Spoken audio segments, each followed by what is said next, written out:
Hello students, till now we have studied about the placenta, that is the structural and functional unit between the developing embryo and maternal body.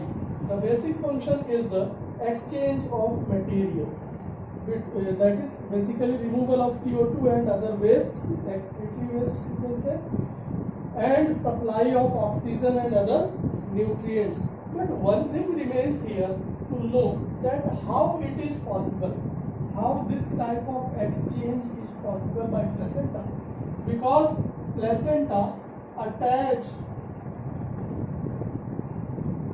with embryo, the placenta attach with the embryo with the help of umbilical cord, with embryo by umbilical cord. This is the specific structure by which the removal and supply, both activities are taking place between mother and developing embryo. Now, this placenta also has endocrine functions. Placenta has some endocrine functions. Endocrine functions means it acts as an endocrine gland. How? Because it secretes various hormones such as HCG, human chorionic gonadotropin hormone, HCG, human chorionic gonadotropin hormone. Next one is HPL, human placental lactogen, human placental lactogen, human chorionic gonadotropin. Two hormones, estrogens, progesterones, etc. Estrogens, progesterones, etc. These hormones are basically secreted by the placenta, that is human chorionic gonadotropin, human placental lactogen, and estrogen, progestogens,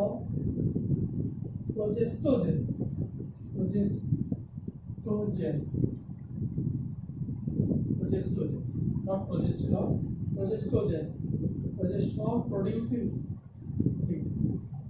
And in the latter phase of pregnancy, they also secrete in latter phase of pregnancy, latter phase of pregnancy.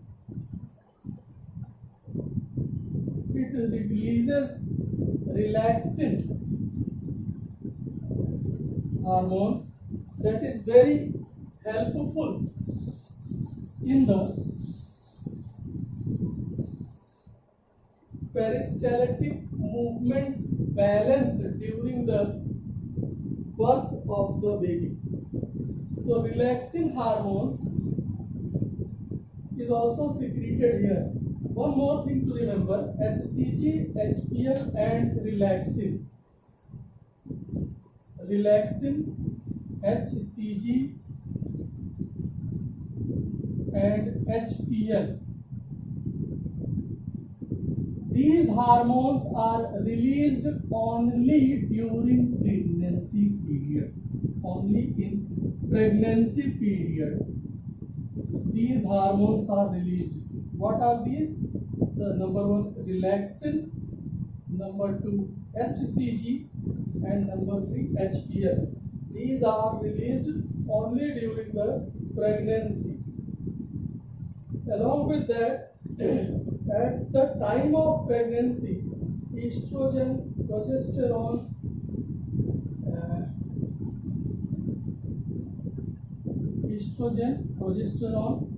along with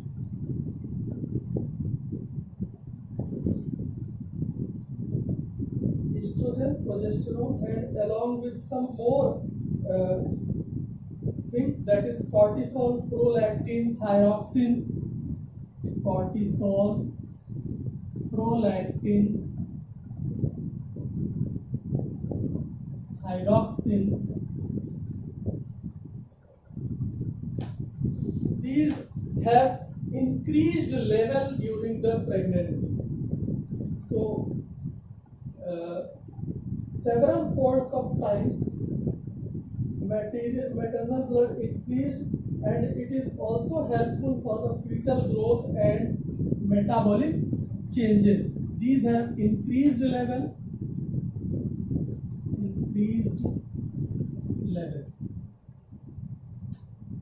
increased level in pregnancy period.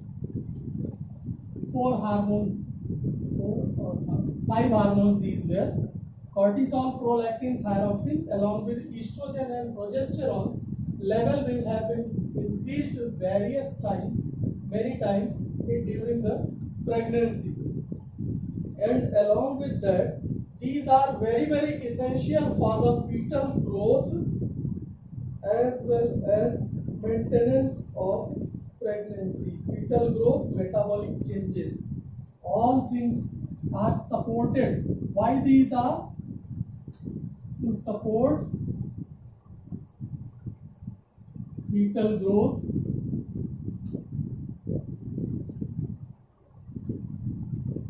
and metabolism of both the maternal and fetus body. Along with that, it is also essential for the maintenance of pregnancy. Pregnancy metabolism maintenance.